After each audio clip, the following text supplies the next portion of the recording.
Bonjour.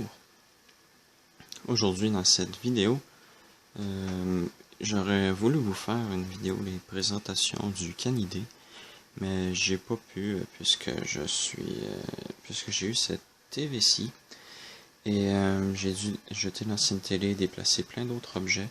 Maintenant mon système d'enregistrement est ici avec mon lecteur VHS et j'ai aussi trouvé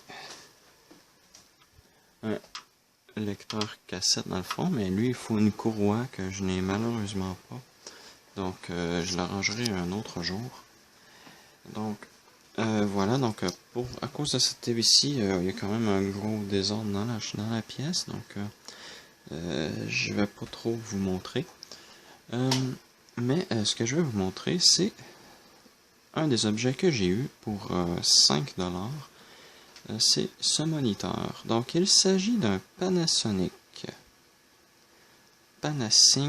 S50i.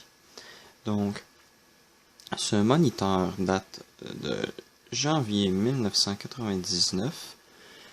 C'est un moniteur avec une diagonale de 14 pouces. On a l'anti-reflet, plusieurs types de synchronisation allant du 60 Hz au 120 Hz si je me souviens bien, donc dépendamment de la résolution vous serez limité bien entendu. On a des contrôles semi-digital dans le sens que la partie ajustement de l'écran ici, vous pouvez voir, sont digital avec des boutons ici, ainsi que la fonction démagnétiser, mais la luminosité et le contraste sont toujours sur des potentiomètres. Donc je sais pas pourquoi ils se sont dit que ce serait bien de garder ça analogique, mais moi je vais vous dire franchement, je préfère comme ça va beaucoup mieux ajuster la luminosité comme ça. De 1, ça va plus vite, puis de 2, c'est plus facile. Donc c'est un moniteur VGA, et vous pouvez voir ici, il n'est pas très profond. D'ailleurs, j'aime beaucoup le design de celui-ci, parce que ici, on a un gros endroit plat où on peut mettre des objets. Ça, j'adore ça. C'est pas comme sur les écrans plats où vous pouvez voir ici, on n'a même pas 1 cm d'épaisseur. Ici, on peut mettre des caméras, des bibelots si on veut. Franchement, j'adore beaucoup les écrans cathodiques pour ça. Regardez celui-ci, je peux déposer mes consoles dessus tellement qu'il y a un espace plat sur le dessus. Donc, voilà, c'est une chose que j'apprécie. Et il n'est pas très profond, puisque ce n'est qu'un 14 pouces. Ici, vous pouvez voir, on a un 15 pouces qui a environ 14 pouces visible lui aussi. Donc ça c'est mon écran de Macintosh, vous l'avez probablement vu dans une de mes vidéos. Et comme vous pouvez voir, ils font à peu près la même taille. Le Mac est un peu plus effilé, puisque bon c'est du Apple. Et ici on a un design un peu plus en bloc, que j'apprécie plus d'ailleurs. Donc à l'arrière on n'a que 2 connecteurs, le connecteur pour le 110 volts et le fil VGA. Quand j'ai eu cet écran, il a fallu que je le démonte, puisque quand je mettais la luminosité au maximum, l'écran était encore trop sombre. Donc j'ai dû démonter l'écran, c'est extrêmement facile. On a les 4 vis alentour à enlever et 2 à l'arrière qui servent pour maintenir le câble VGA en place pour pas l'enfoncer. Donc une fois que ça c'est dévissé, on peut retirer l'arrière, ça s'enlève tout seul, et on n'a qu'à ajuster un petit potentiomètre qui s'appelle Screen sur le flyback du cathodique. Et maintenant, je l'ai arrangé pour que quand l'écran soit le potentiomètre soit à la moitié, qu'on ait un éclairage à peu près correct. Comme ça, j'aurai jamais à mettre la luminosité au maximum. Elle est juste un tout petit peu en dessous de la moitié. Donc, voilà. On va retourner au panneau de commande ici. Donc, comme j'ai dit, on a le Select, plus moins pour ajuster la fonction de démagnétisation. Ici, on a plusieurs options. D'habitude, ces moniteurs-là sont limités quand ils sont petits, bas de gamme. Quoique celui-ci n'a pas l'air d'être un bas de gamme. Je crois que j'avais vu qu'il était vendu pour 198 livres en 1999. Si quelqu'un préfère la conversion, je sais pas. Mais ça n'a pas l'air trop cher quand même, là. Donc, on a ici la largeur, le positionnement horizontal, la hauteur, le positionnement vertical, les coins. Ici, on a le trapézoïde, le parallèle et la fonction de rotation. Pardon, je bouge un peu, c'est parce que j'ai la tablette dans mes mains, donc c'est pas le plus facile à tenir. Ici, on a une diode de couleurs, verte et orange, comment je pourrais dire, très foncé. Et un bouton d'alimentation. On a un vrai bouton, ça c'est bien. Pas juste un petit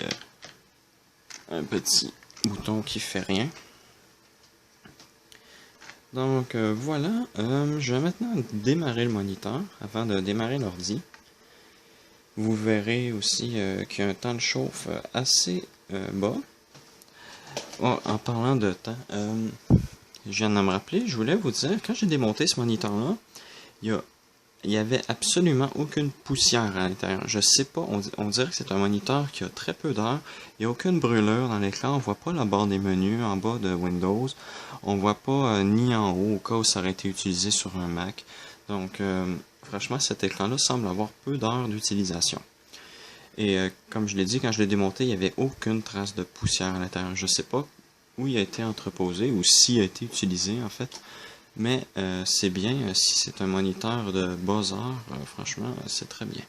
Comparativement à mon Mac, qui lui a été utilisé par un professeur, donc il a été utilisé tellement longtemps que maintenant l'image laisse à désirer. J'ai aussi ajusté le focus, donc l'image est claire et nette, il n'y a aucun problème là-dessus. Donc, on va démarrer l'écran, je vais vous montrer une chose. Donc, au début, l'écran va s'allumer, après il va se mettre en veille. Une fois qu'il sera en veille, je vais appuyer sur le bouton Select. Vous pouvez voir une lumière orange très foncée. Je vais appuyer sur Select.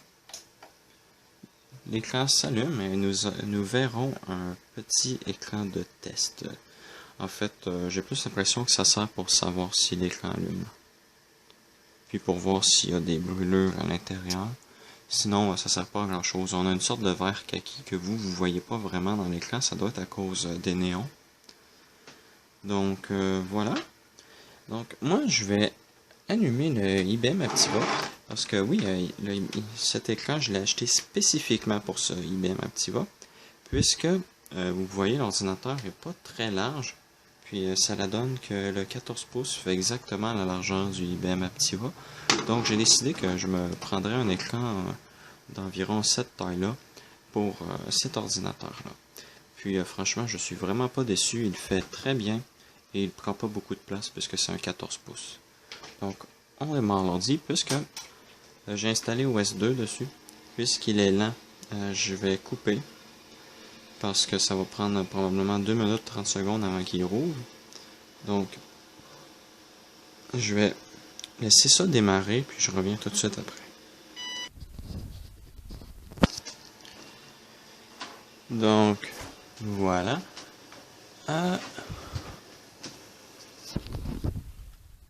Ici, j'ai un truc bizarre qui apparaît. Je sais pas c'est quoi.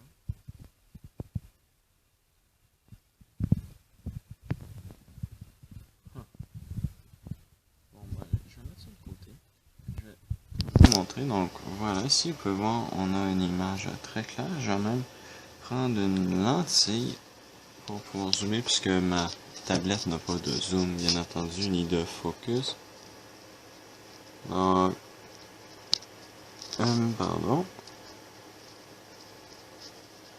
On va aller ici, voilà. Donc, vous pouvez très bien voir les phosphores individuels. L'image est très nette, très bien éclairée. Là, je suis à la moitié. Je peux aller plus haut, bien entendu. Donc, j'ai aussi le contraste.